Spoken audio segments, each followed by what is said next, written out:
இப்போ வந்து ஹைதராபாத் முட்டை கிரேவி செய்ய போகிறேன். அதுக்கு தேவையான பொருட்கள் வந்து ஃபஸ்ட்டு முட்டையை வேக வச்சு மிளகாத்தூள் போட்டு இதை கொஞ்சம் லைட்டாக பிரட்டிக்கணும். எண்ணெயிலே வதக்கிட்டு இந்த மசாலா வாடை போக வச்சு பெருட்டி எடுத்துக்கிட்டு வச்சுக்கணும்.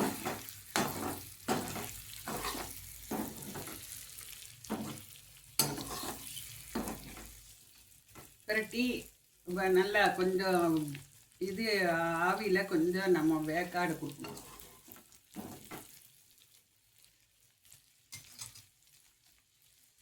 வேக்காடு கொடுத்து ஆஃப் பண்ணிடணும்.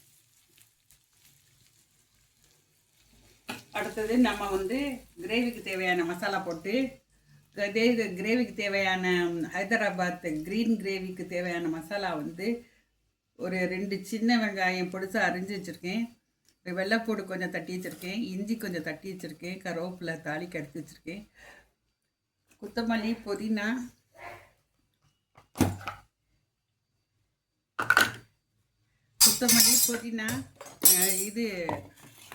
கொத்தமல்லி புதினா பச்சை மிளகாய் எல்லாம் சேர்த்து அரைச்ச விழுத மிக்சியில் இருக்குது. வதக்கும் போது எடுத்து போடுறேன். அதுக்கு தேவையான அளவு தேங்காயும் பாதாமும் அரைச்சி எடுத்து வச்சுருக்கேன். அப்புறம் தக்காளி கொஞ்சம் 2 தக்காளி அரைச்சி எடுத்து வச்சுருக்கேன். இப்போ தாளிக்க போகிறேன்.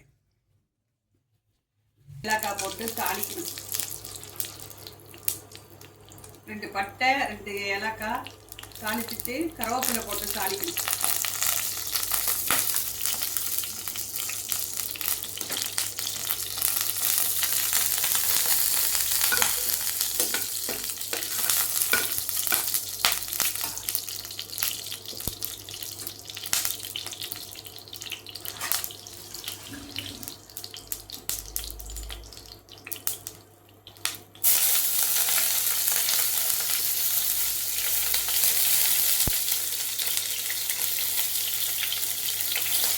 வெங்காயம் போடணும். இப்போ பட்டைக்கிராம்பு கருவேப்பிலை போட்ட பிறகு வெங்காயத்தை போட்டு வதக்கணும்.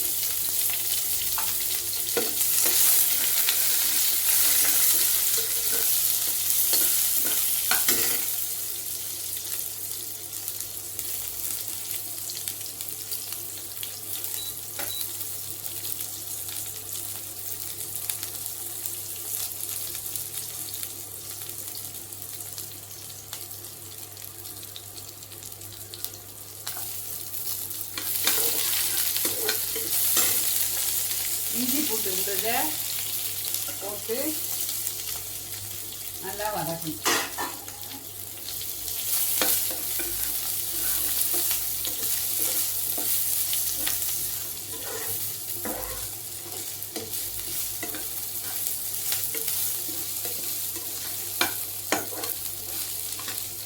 அப்புறம் தக்காளி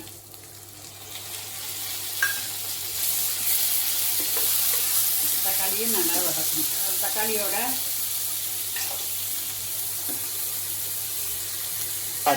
தக்காளியை வதக்கிட்டு இருக்கேன். நல்லா வதக்கின பிறகு மஞ்சள் தூள் போடணும்.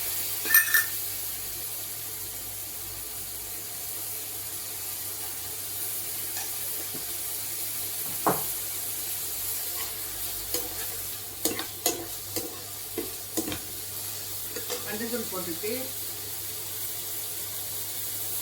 இப்போ புதினா கொத்தமல்லி பச்சை மிளகாய் விழுதை வந்து அதையும் சேர்த்து வதக்கணும்.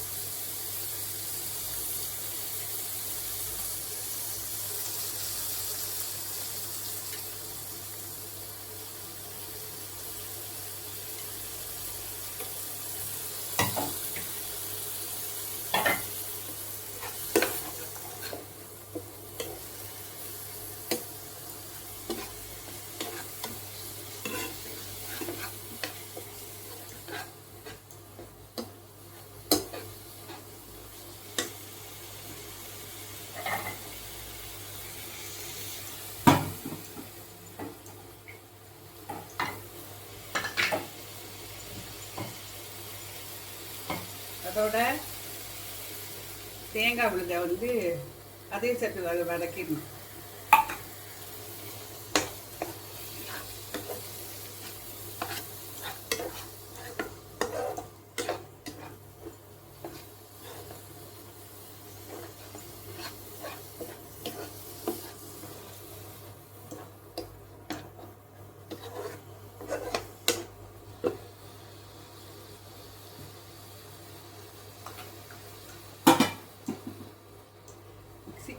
இந்த தண்ணியை இதில் போட்டுட்டேன்.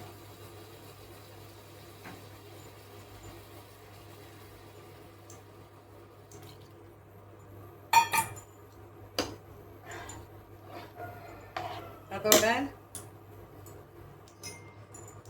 ஃப்ரெஷ் க்ரீம்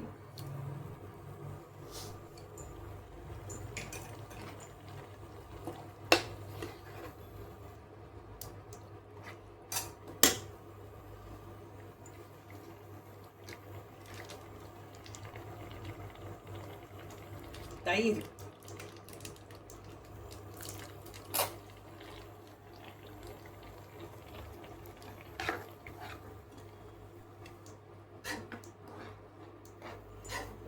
முட்டையை போட்டு கொதிக்க விடணும்.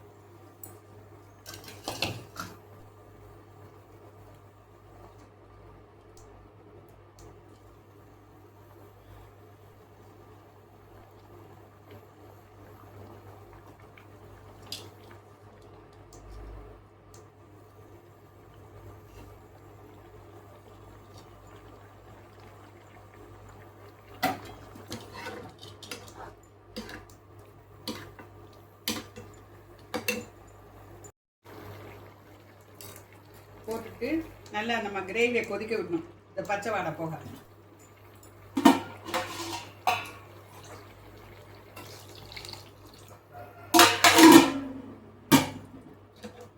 நல்லா கொதிக்கிட்டோம். கொதிச்ச பிறகு கிரேவி தயாரானதை எடுத்து காட்டுறேன் பாருங்க. போட்டுட்டு நல்லா நம்ம கிரேவியை கொதிக்க விடணும். இந்த பச்சை வாடை போக